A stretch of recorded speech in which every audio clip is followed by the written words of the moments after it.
Doctor ortho Ayurvedic oil and capsule. अब दर्द भी घुटने टेकेगा। कुलदीप सेंगर को सुप्रीम कोर्ट से बड़ा झटका। सेंगर को राहत देने वाले दिल्ली हाईकोर्ट के फैसले पर सुप्रीम कोर्ट ने लगाई रोक। कहा इस अपराधी को किसी केस में जमानत न मिले। मामले की अगली सुनवाई अब 4 हफ्ते बाद। अरावली हिल्स मामले में सुप्रीम कोर्ट ने अपने ही फैसले पर लगाई रोक। सुप्रीम कोर्ट ने अरावली की परिभाषा पर जताई चिंता। सुप्रीम कोर्ट ने सरकार से पूछे 6 सवाल। केंद्र और राज्यों को जारी किया नोटिस। 3 दिवसीय झारखंड दौरे पर राष्ट्रपति द्रौपदी मुर्मू संथाली भाषा की ओलचिकी लिपि के शताब्दी समारोह और एनआईटी जमशेदपुर के 15वें दीक्षांत समारोह में शामिल हुई राष्ट्रपति मुर्मू।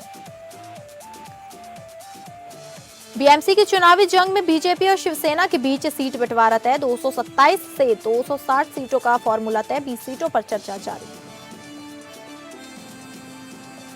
ट्रंप जेलेंस्की की हुई मुलाकात। जेलेंस्की की मौजूदगी में ट्रंप ने की पुतिन से बात। रूस यूक्रेन के जंग मामले में 95% सुलझाने का दावा।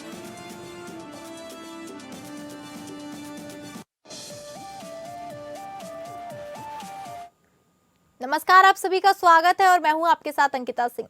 बुलेटिन की शुरुआत करेंगे जहां उन्नाव रेप केस में सजायाफ्ता कुलदीप सेंगर को सुप्रीम कोर्ट से बड़ा झटका लगा है। सुप्रीम कोर्ट ने पूर्व विधायक कुलदीप सेंगर को राहत देने वाले दिल्ली हाईकोर्ट के फैसले पर रोक लगा दी है। कोर्ट ने यह भी कहा कि आरोप गंभीर है। इस अपराधी को किसी भी मामले में जमानत नहीं मिलनी चाहिए। सीजेआई जस्टिस सूर्यकांत की अगुवाई वाली बेंच ने सेंगर के वकील को नोटिस जारी कर 2 हफ्ते में जवाब दाखिल करने के लिए कहा है। सुप्रीम कोर्ट में इस मामले की अगली सुनवाई अब 4 हफ्ते बाद होगी। सुप्रीम कोर्ट ने सुनवाई की शुरुआत में ही यह साफ कह दिया था, हम फिलहाल हाईकोर्ट के आदेश पर रोक लगाने के पक्ष में हैं और बहस सिर्फ स्टे के मुद्दे पर ही होगी। कोर्ट ने कहा कि सेंगर दूसरे मामले में जेल में बंद है। स्थिति अजीब है। सुप्रीम कोर्ट ने कहा कि आज इस मामले पर अंतिम फैसला नहीं कर रहे हैं। कुलदीप सेंगर के वकील ने हस्तक्षेप की अनुमति देने की अपील की। इस पर कोर्ट ने नोटिस जारी कर 2 हफ्ते में जवाब दाखिल करने के लिए कहा। सुप्रीम कोर्ट ने यह भी स्पष्ट कहा कि सेंगर को रिहा नहीं किया जाएगा। सुप्रीम कोर्ट ने कहा कि पीड़ित को अलग से एसएलपी दाखिल करने का अधिकार है। इसके लिए विशेष अनुमति की आवश्यकता नहीं है। सीजीआई ने सुनवाई के दौरान कहा कि उसे सेंगर को न्यायपालिका की ओर से ही दोषी ठहराया गया। पीड़िता के वकील ने कहा कि पीड़ित परिवार अब भी खतरे में है। इस पर सीजीआई ने कहा कि आपको अपील दायर करने का अधिकार भी है। आपके पास कानूनी उपाय उपलब्ध है। कुलदीप सेंगर के वकीलों ने सीजीआई से कहा कि दिल्ली हाईकोर्ट के जजों की तस्वीरें इस टिप्पणी के साथ वायरल की जा रही हैं कि इन जजों की पहचान करें। सीजीआई ने इसे दुर्भाग्यपूर्ण बताया और कहा कि हमें पता है कि लोग राजनीतिक फायदा उठाने की कोशिश कर रहे हैं। व्यवस्था को डराने धमकाने की कोशिश ना करें। उन्होंने तल्ख लहजे में कहा कि आप इन सब चीजों को सड़कों पर नहीं ला सकते। बहस कोर्ट के भीतर करें, बाहर नहीं। कोर्ट में अगली सुनवाई अब अगले महीने होगी।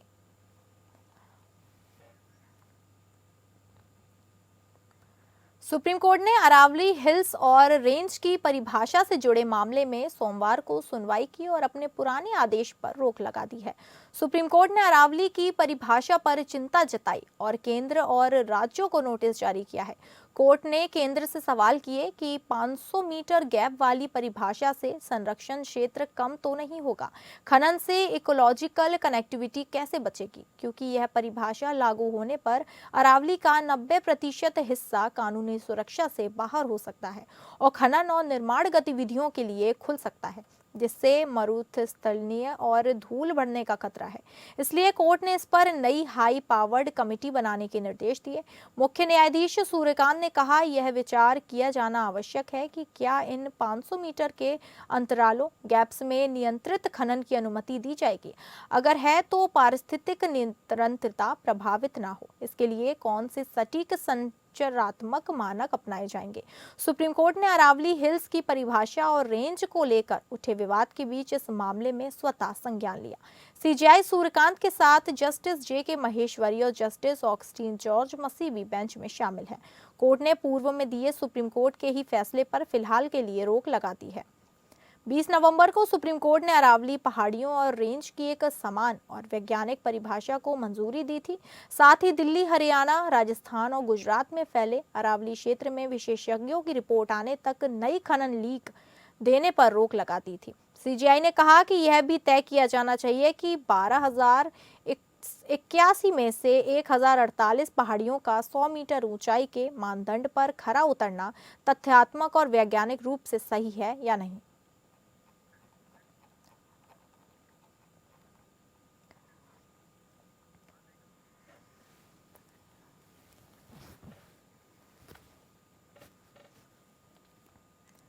3 दिवसीय झारखंड दौरे पर राष्ट्रपति द्रौपदी मुर्मू का रविवार को राजधानी रांची पहुंची। राष्ट्रपति द्रौपदी मुर्मू 3 दिवसीय झारखंड दौरे के दौरान जमशेदपुर, गुमला और रांची में विभिन्न कार्यक्रमों में शामिल होंगी। राष्ट्रपति ने सोमवार को संथाली भाषा की ओल चिकी लिपि के शताब्दी समारोह में भाग लिया और राष्ट्रीय प्रौद्योगिकी संस्थान जमशेदपुर के 15वें दीक्षांत समारोह में भी शामिल हुई। इस दौरान राष्ट्रपति ने कार्यक्रम को संबोधित किया। इससे पहले रविवार को अपने विशेष विमान से राष्ट्रपति जब बिरसा मुंडा एयरपोर्ट पहुंची, तब उनका स्वागत राज्यपाल संतोष गंगवार ने अपनी पहले स्वागत किया। फिर मुख्यमंत्री हेमंत सोरेन ने बुके के साथ एक स्मृति चिन्ह भेंट करते हुए उनका स्वागत किया। वहीं मौके पर केंद्रीय रक्षा राज्य मंत्री संजय सेठ, डीजीपी तदाशा मिश्रा, राज्य के अपर मुख्य सचिव अजय कुमार सिंह और रांची के उपायुक्त सह जिला दंडाधिकारी मंजूनाथ भजंत्री ने भी बुके देकर राष्ट्रपति के प्रति सम्मान जताया।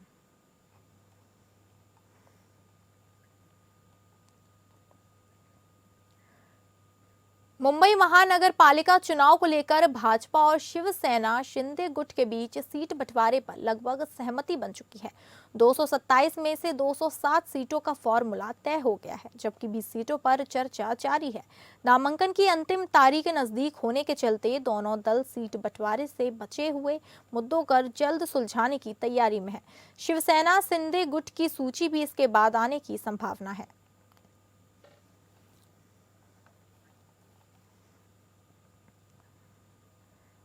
कल्याण डोंबिवली महानगर पालिका यानी केडीएमसी चुनाव को लेकर महाराष्ट्र नवनिर्माण सेना, मनसे और शिवसेना यूबीटी के बीच सीट शेयरिंग का फॉर्मूला तय हो गया है। कुल 122 सीटों में से शिवसेना यूबीटी 68 सीटों पर चुनाव लड़ेगी, जबकि मनसे 54 सीटों पर अपनी उम्मीदवार उतारेगी। इस बीच मनसे नेता राजू पाटिल ने भाजपा और शिवसेना शिंदे गुट पर जमकर निशाना साधा। उन्होंने कहा कि दिखावे में भले ही युति हुई हो, लेकिन युति मन से नहीं हुई है। पाटिल ने आरोप लगाया कि मनसे से कुछ लोग चुनाव में टिकट पाने के लिए पैसे लेकर शिंदे गुट और भाजपा में चले गए, लेकिन अब उन्हें वहां से भी टिकट नहीं मिल रहा है। ऐसे लोग अब दोबारा मनसे में लौटने के लिए फोन कर रहे हैं, मगर उनके लिए मनसे के दरवाजे हमेशा के लिए बंद हैं।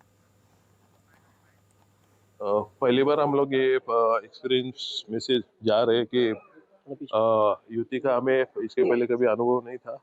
सीट शेयरिंग कैसी की जाती है या कैसे बार्गेनिंग की जाती है, इसका कुछ भी अनुभव नहीं था। फिर भी एक अच्छे माहौल में हमारे सब सीटें फाइनल हुई है और एक पॉजिटिव ये लेके हम लोग अप्रोच लेके आगे जा रहे हैं।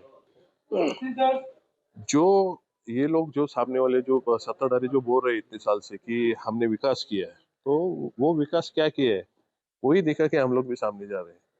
जैसे जो रास्ते बने हैं या जो काम चालू है, जो यहाँ पे पूरा ट्रैफिक जाम है, इनके विकास के नाम पे जो काम चल रहे हैं उसकी वजह से वो मुद्दा उन्होंने बनाया। हमारे लिए वो मुद्दा नहीं है, लेकिन फिर भी चलिए हम लोग लेते हैं, उन्होंने बनाया तो वो मुद्दा लेके जाएंगे। लेकिन मराठी मानुस को अभी सोचना चाहिए कि अगर ये मुद्दे पे मराठी लोग कोई संगठित होकर मतदान कर रहे किसी एक पार्टी को। बदायूं में डिप्टी सीएम ब्रजेश पाठक 66वें अखिल भारतीय विद्यार्थी परिषद ब्रज प्रांत के अधिवेशन में शामिल हुए। डिप्टी सीएम ने एबीवीपी के कार्यक्रम में पहुंचकर बताया कि छात्र राजनीति से भी मैं भी आया हूं और हम चाहते हैं कि यूपी में भी चुनाव हो और मैं इसके पक्ष में हूं। युवाओं में राष्ट्र प्रेम रहे और यह सब जिम्मेदारी युवाओं के कंधों पर है। एक विचारधारा लेफ्ट की है जो देश विरोध में रहती है। डिप्टी सीएम ने विपक्षी पार्टियों पर निशाना साधते हुए कहा कि वंदे मातरम पर संसद और विधानसभा में उनके मुंह बंद हो जाते हैं। डिप्टी सीएम ने कहा कि अखिल भारतीय विद्यार्थी परिषद के कार्यकर्ताओं का मैं सम्मान और आभार करता हूं। आप पर बहुत बड़ी जिम्मेदारी है राष्ट्र के प्रेम की। वर्तमान में जो राष्ट्र विरोधी ताकतें हैं उन्हें खड़ा होकर बाहर करना है। सभी कार्यकर्ता एसआईआर के माध्यम से ऐसे लोगों की पहचान करें जो मर चुके हैं या नहीं रहते हैं या घुसपैठिए हैं। भारत निर्वाचन आयोग की मदद करें। बिहार में एसआईआर के बाद चुनाव हुआ और चरण बहुमत के साथ भाजपा गठबंधन की सरकार बनी। वहां गुंडा और जंगल राज को जनता ने नकार दिया। यूपी में समाजवादी पार्टी के गुंडा और जंगल राज को प्रदेश के लोग कभी भी स्वीकार नहीं करेंगे। 2027 में प्रचंड बहुमत की सरकार भाजपा की बनेगी।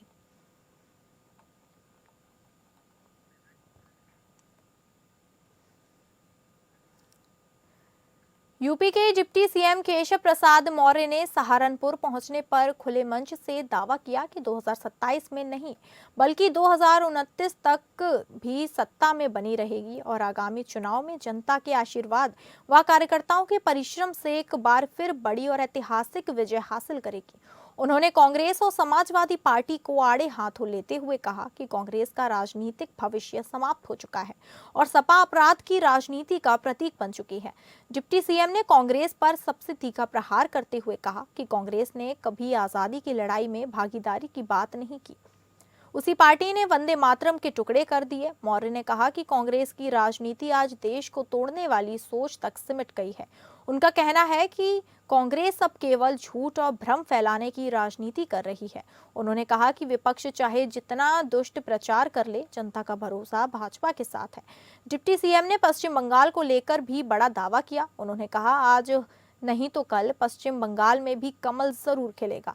केशव प्रसाद मौर्य ने कहा, मतदाता सूची के शुद्धिकरण और निष्पक्ष मतदाता से कांग्रेस और सपा को डर लग रहा है।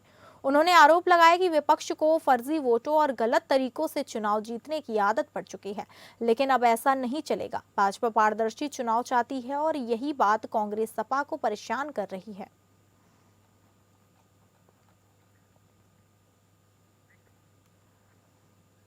जहां त्रिपुरा के छात्र इंजेल चकमा पर हमला कर नेपाल फरार हुए आरोपित यगराज अवस्थी की गिरफ्तारी के लिए एसएसपी ने एक और टीम भेज दी है। आरोपित पर 25,000 रुपए का इनाम घोषित कर गिरफ्तारी के लिए एक टीम पहले ही नेपाल भेजी जा चुकी है, लेकिन मामला दूसरे देश का होने के चलते समन्वय बनाने में परेशानी सामने आ रही है। ऐसे में थाना अध्यक्ष सेलाकुई पीडी भट्ट को टीम सहित नेपाल भेजा गया है। वहीं दूसरी ओर नॉर्थ ईस्ट छात्र संघ के अध्यक्ष ऋषिकेश बारवा ने रविवार को थाना अध्यक्ष से मुलाकात की और फरार चल रहे आरोपित को जल्द से जल्द गिरफ्तार करने की मांग की है। छात्र की हत्या करने वाले 5 हमलावरों को पुलिस पहले ही गिरफ्तार कर चुकी है, जबकि छठा आरोपित घटना के बाद नेपाल फरार हो गया था। अभद्रता व जाति सूचक शब्द का विरोध करने पर कुछ आरोपितों ने 9 दिसंबर को त्रिपुरा के छात्र इंजेल चकमा को बुरी तरह से पीट दिया था। छात्र पर चाकू से हमला किया गया। बीते शुक्रवार को अस्पताल में इलाज के दौरान उसकी मौत हो गई थी। हमले में घायल इंजेल के भाई की तहरीर पर सेलाकुई थाने में आरोपितों के विरुद्ध हत्या का मुकदमा दर्ज किया गया है।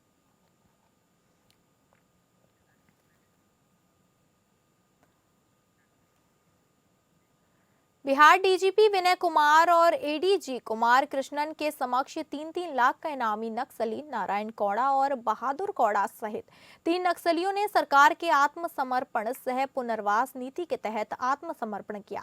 इस अवसर पर पूर्व में आत्मसमर्पित नक्सली रावण कोड़ा एवं भोला कोड़ा के परिजन भी यहां उपस्थित हैं। नारायण एवं बहादुर कोड़ा के द्वारा अपने साथ 2 इंसास राइफल, 4 SLR राइफल, लगभग 500 चक्र गोली एवं 10 वॉकी टॉकी भी प्रस्तुत किए गए हैं। आत्मसमर्पण उपरांत बिहार सरकार एवं मुंगेर जिला प्रशासन की तरफ से इन्हें तथा इनके परिवार को सुविधा उपलब्ध कराई जाएगी। वहीं डीजीपी विनय कुमार ने बताया कि बिहार में उग्रवाद दशकों से एक बड़ी समस्या रही है, जिसके कारण 38 जिले एवं 2 पुलिस जिला से 23 जिले उग्रवाद से पूर्णतः प्रभावित हुए थे, जिनमें मुंगेर जिला भी प्रारंभ से ही शामिल रहा। इस क्षेत्र में कारकों का अवलोकन से ज्ञात हुआ कि यहाँ के जंगली एवं पहाड़ी क्षेत्र दुर्गम होने के कारण वहाँ के लिए विकास कार्य में विलंब हुआ, परंतु वर्तमान सरकार की विकास नीति एवं योजनाओं तथा जिला प्रशासन के तत्परता तथा संवेदनशीलता के कारण आज उन सभी वर्गों तक पहुंच बनाकर उन्हें मुख्य धारा से जोड़ा पाया गया, जिसका लाभ अब उन तक पहुंच रहा है एवं वो समाज के लोगों में नक्सलवाद का असर खत्म है।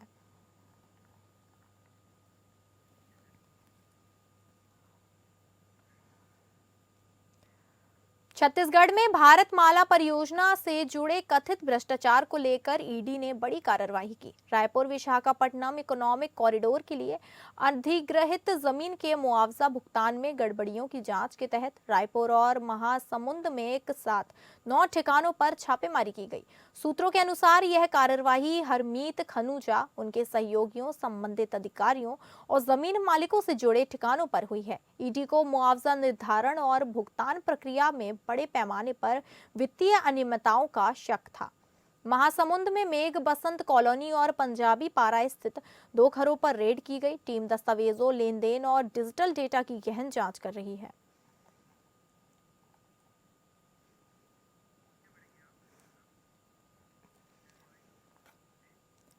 रामपुर में लकड़ी के बुरादे से भरा ट्रक डिवाइडर से टकराने के बाद बुलेरो पर पलट गया। हादसे में बुलेरो पूरी तरह पिचक गई।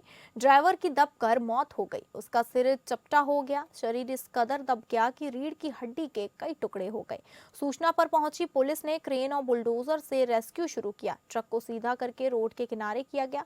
बुलेरो में ड्राइवर का शव बुरी तरह फंस गया था। गाड़ी को काटकर ड्राइवर के शव को निकाला गया। हादसा दिल्ली नैनीताल हाईवे 87 पर पहाड़ी गेट चौराहे के पास का है। घटना के बाद हाईवे पर करीब 3 घंटे तक जाम लगा रहा। इसका वीडियो भी सामने आया, जिसमें बुलेरो चालक गाड़ी को कट से मोड़ने लगता है।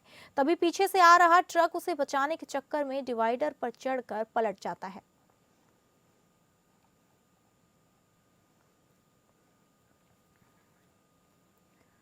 अमृतसर में बेरका से पठानकोट जाने वाले नेशनल हाईवे पर घने कोहरे की वजह से एक बड़ा हादसा हो गया। बजरी से भरा एक ट्रक अचानक बैलेंस खो बैठा और सड़क के बीचों बीच पलट गया। ट्रक पलटने से सड़क पर बजरी फैल गई, जिससे दूर दराज के इलाकों में ट्रैफिक जाम लग गया। घने कोहरे की वजह से पीछे से आ रही कई गाड़ियां आपस में टकरा गई। हादसे की वजह से हाईवे पर कुछ देर के लिए अफरा तफरी मच गई और आने जाने वालों को काफी मुश्किलों का सामना करना पड़ा। हालांकि टक्कर में किसी को चोट नहीं आई, जो एक बड़ी राहत की बात है। सूचना मिलते ही पुलिस प्रशासन तुरंत मौके पर पहुंचा और ट्रैफिक को कंट्रोल किया।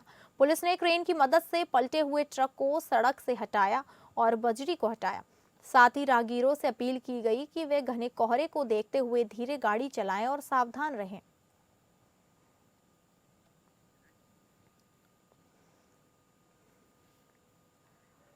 राजधानी में हवा की गति धीमी होने और तापमान गिरने के कारण शुक्रवार को हवा एक बार फिर से खराब से बेहद खराब श्रेणी में पहुंच गई, जो शनिवार को भी बेहद खराब श्रेणी में बरकरार है।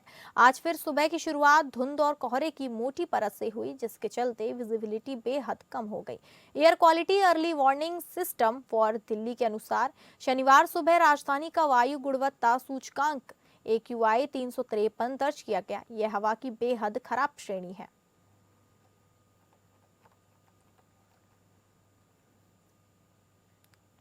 कोसीकला नगर के मुस्लिम समुदाय ने पंचायत कर शादियों में होने वाले फिजूल खर्ची एवं कई कुरीतियों को रोकने का फैसला लिया है। शादियों में अब डीजे नहीं बज सकेंगे, निकाह मैरिज होम में नहीं पढ़ा जा सकेगा। वहीं हुड़दंग को रोकने के उद्देश्य से सलामी, उपहार रस्म व आतिशबाजी पर भी पाबंदी रहेगी।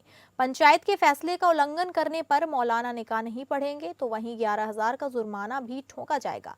पंचायत के इस फैसले को लोगों ने ऐतिहासिक और महत्वपूर्ण बताया। मीनुद्दीन ने बताया कि शादियों में डीजे को लेकर कई बार लड़ाई हो जाती है, इससे एकता और सौहार्द भी बिगड़ता है। इसे सुधारने के लिए ही बड़ा फैसला लिया गया है।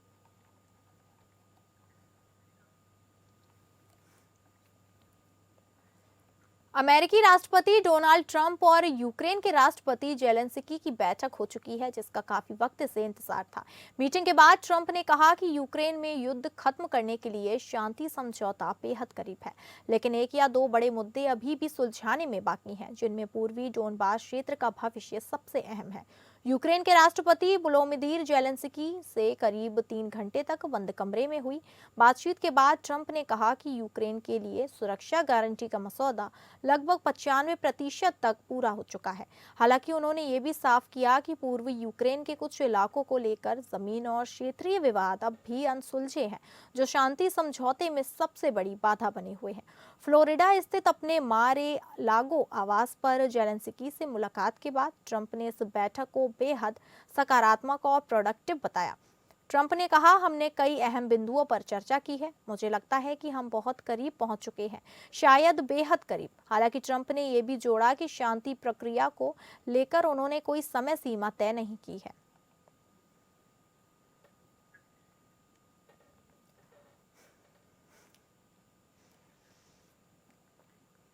तो फिलहाल इस बुलेटिन में इतना ही। नमस्कार।